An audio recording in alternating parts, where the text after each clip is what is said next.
Hi everybody, welcome back to Sunshine Soap and Candle Company. Today I'm going to be sharing with you how to make a makeup melting cleansing balm. This is an easy to put together formula with a beautiful decadent end product that I think you're really going to love.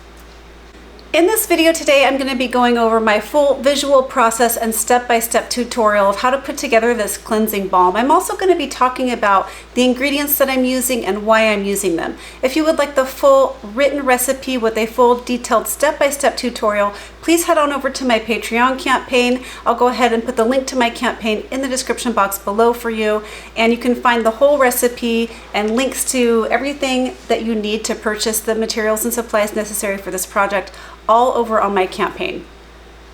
If you haven't had a chance to check out my campaign yet, I really hope that you will. Again, the link to my campaign will be in the description box below for you. Just at the $5 level, you can access hundreds of recipes and tutorials. There's so much to take advantage of in the hair care, skin care, candle making, and soap making areas.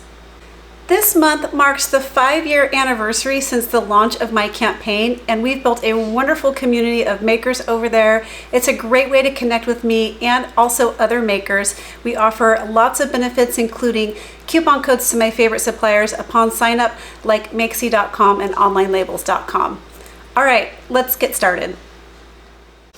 All right, so I have formulated this cleansing balm to set up to a solid consistency, yet it's still very easy to dip your hand in there or scoop out exactly what you need. It melts on contact with the skin and it feels really luxurious. So I think you're also going to be really excited when you see the other ingredients that we're putting into this. It just makes a really unique and beautiful cleansing balm. So the first thing we're going to do is go ahead and weigh off some kokum butter. This is the bulk of our recipe. Now, kokum butter is a great butter to use in this type of formula because it has antibacterial properties, and so it makes it great for a skin cleanser. It's also hydrating and it's high in antioxidants, so it's really good for the skin. It's healing. It's got lots of healing properties. So we're going to go ahead and weigh off our kokum butter. If you don't have kokum butter, you could replace this with something like mango butter. They are very similar in consistency. They have some similar properties as well. So this is considered a dry butter, meaning it's not going to feel heavy or greasy on your skin like a shea butter can do sometimes. This is hard and dry compared to something like a shea butter.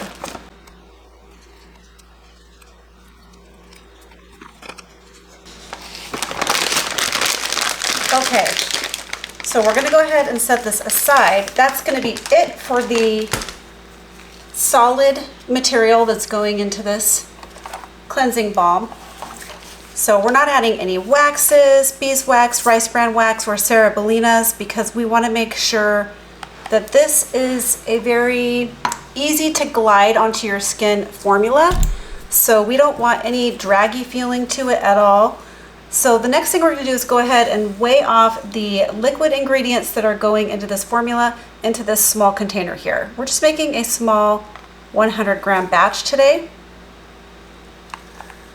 So the next thing I'm going to do is go ahead and weigh off this very unique ingredient. You guys have seen me use this before. This is called Lumerol K5229. This is a blend of surfactants that are oil soluble. So we're making a completely anhydrous formula today, meaning there's no water in this formula. It's all oils and butters. And this is a very unique surfactant because it is an oil soluble surfactant, meaning you can add oils to this and it blends up perfectly with no separation, and it also has a lather. So this is going to help, this ingredient is going to help to rinse away the cleansing balm off of your skin without leaving any residue on your skin, and also leaving you feeling hydrated and not dried out. So I love this unique formula. I love this unique ingredient for this formula. I think it's an amazing ingredient and very, very versatile. You don't have to add, you could just replace this with another oil of your choice if you didn't want to get the Lumerol, but the Lumerol actually really does add something really special to this formula because it does help your your oils and butters to rinse cleanly off the skin, leaving you not greasy feeling and super hydrated.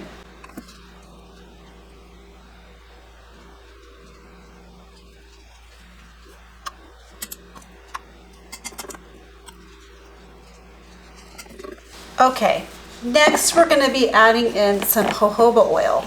Jojoba oil is a really luxurious oil, and it's very close to our own skin makeup. It feels like it absorbs very easily into your skin, and it feels velvety soft and smooth. It has kind of a waxy feel to it, but not in a heavy way, just in a really lightweight kind of skin protectant way, and it absorbs easily into your skin.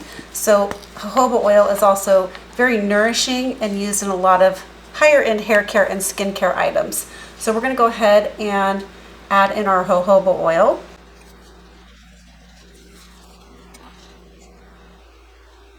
And as you can see, we've now put some oil into that Lumerol K, and it just blends perfectly. Such a unique surfactant. You guys can find my other formulas as well using Lumerol. I made a cleansing oil, foaming oil, and another solid type cleansing balm using the Lumerol. You can find those recipes over on my Patreon campaign as well. So I'm just going to give this a little bit of a stir using the pipette that I just used, getting the oil combined with the Lumerol. Okay, so the next thing I'm going to do is add in some isopropyl myristate. Now, isopropyl myristate is used to help oils feel not greasy on your skin, and it also gives your end product a very velvety finish. So this is a really unique property to add to the cleansing balm because you want it to feel like it's gliding very easily over the skin, and you want it to have a nice, velvety, smooth application. So this isopropyl myristate is going to help with that.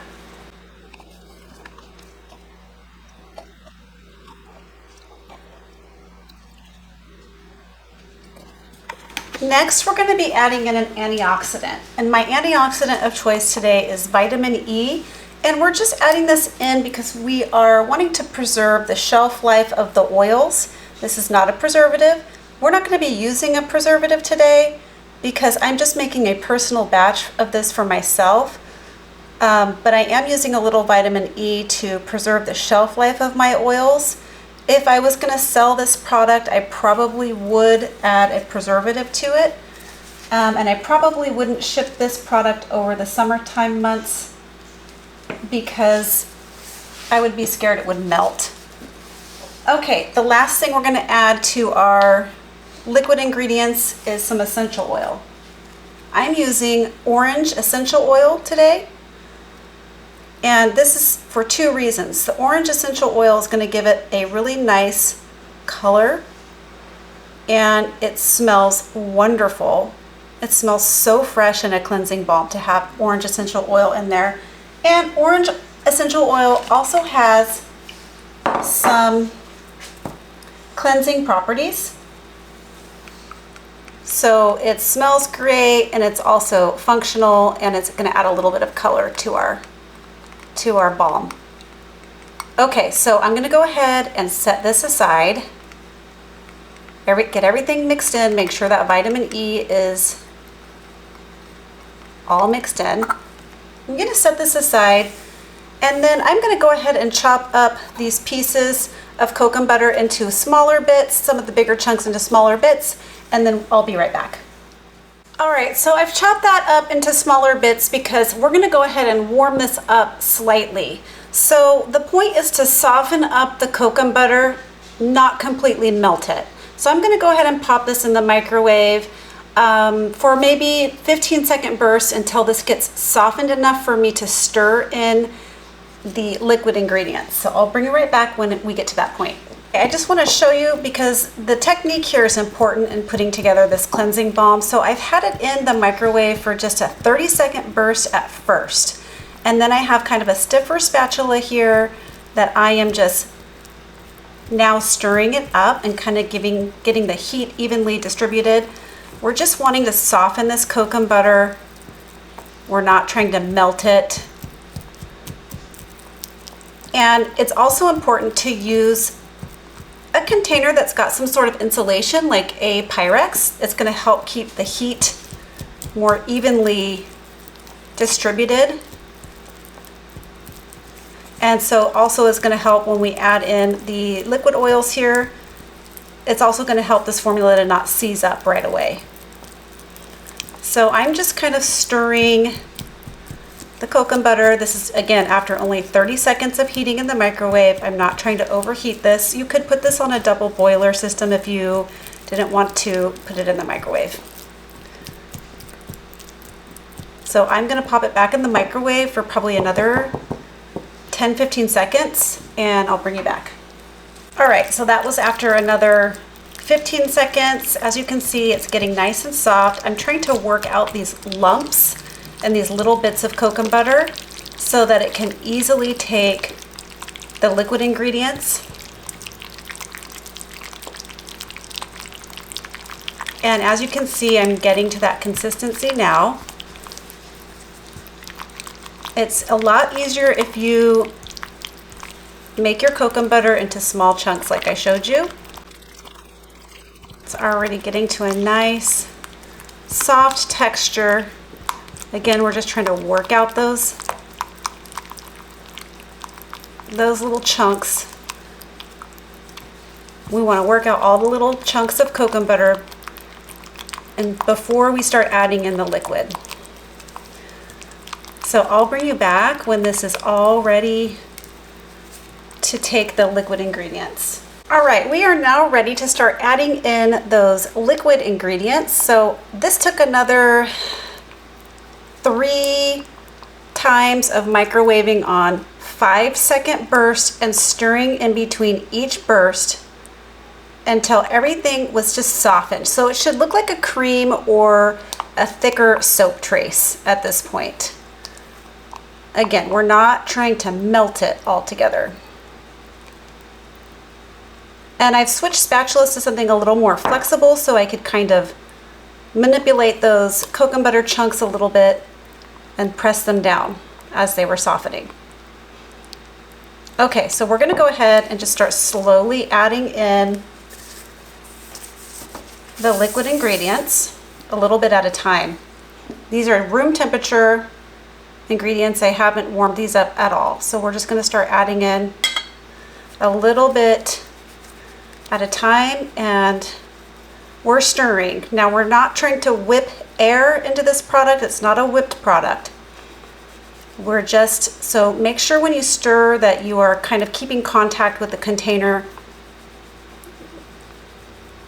and the bottom of the container with your spatula. Okay. Just slowly adding in the liquid ingredients. You're going to notice that it gets a little looser when you start adding in the liquid, but as it cools, it firms up to a beautiful consistency.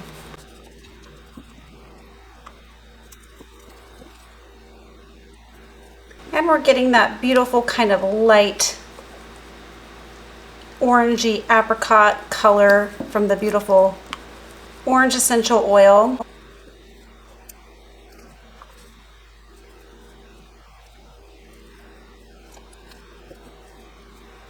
All right, so all of the liquid ingredients have now been added, and as you can see, we've got sort of just a thinner type trace going on here now. So we want this to thicken up just a little bit, so we're going to allow it time to cool and get a little closer to room temperature before we pour it. Now it's important that you don't put this in the fridge or over ice or anything like that. You want this to cool naturally to keep that beautiful consistency that we're going for. So I'll bring you back after this is time to sit. I'm going to be coming in every couple minutes or so while it's sitting here just to give it a nice stir and help it kind of start to thicken up some. So I'll be back when we're ready to pour. All right, so this has been a few minutes now of just allowing this to set, and then I'm coming in and stirring every few minutes. And you want it to get to this trace here where it's looking like a thick soap trace. I still want it to be pourable because I want to get a smooth finish on the top of it. So I'm just pouring it into this little salve container here. And I'm going to pour the contents in here. I probably have more than what will fit in here, but we're going to put as much as we can in here first. I'm going to just tamp this down a little bit. Okay, what I'm going to do is allow this to set up completely, and then I'll bring you back to give you a little demonstration on how this product works and what it looks like when it's all set up. All right, so this has been setting up now for several hours, and as you can see, it has totally set up to a solid kind of balm-like texture. So I want to go ahead and show you what this looks like to go ahead and use some of it. So I've put some makeup on my arm here. This is a little bit of eyeliner pencil. This is some liquid blush that has dried down, and this is some eyebrow gel that has dried down. So I just want to show you how this works, and I want to also show you the texture of this, the final texture. So we're just going to dig into it a little bit. See that? See how it just picks up perfectly right off the top. It has a really smooth and velvety texture.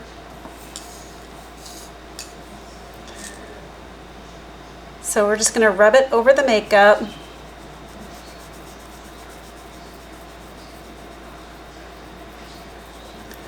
And it's picking up the makeup good.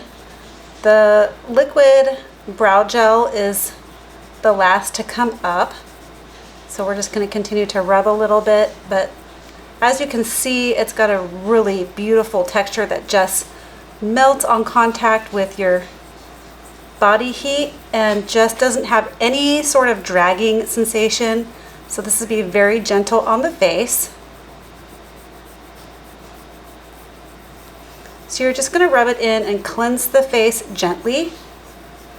But I wanted to show you what this looks like also when it gets mixed with a little bit of water. So you could just take a microfiber cloth and wet it down with some warm water and wipe. But I wanted to show you that what that Lumerol does. Okay, so it's effectively picked up all the makeup, melted it right off my skin. So it will emulsify when water comes into contact with it on your skin. So this is just some tap water. I want to show you what this looks like as it mixes with the product. So as you can see, it's creating a little bit of a lather, and it's also emulsifying. So we're just going to go ahead and wipe that off, and as you can see, it's picked up all the makeup and cleansed the skin. So I want to show you what it looks like without the makeup as well, because you can see it emulsifying a little bit better when it's not mixed with the makeup. So then we're just going to go ahead and spray. See that? It's turning into a lotion-like consistency. It's emulsifying, but it's also got a little bit of a low lather, which is awesome. And then we're just going to rinse it off. But check out my cloth so you can see that it's picked up all the makeup, and my skin just feels super hydrated, clean, and fresh. So I'm really enjoying this formula. I hope you guys do too. I hope you liked this video. If you did, please give it a thumbs up. Please remember to leave me some comments and questions below. That really means a lot to me. Share this video with a friend, and why not subscribe to my channel? All right, everybody, catch you on the next video. Bye. Keep shining.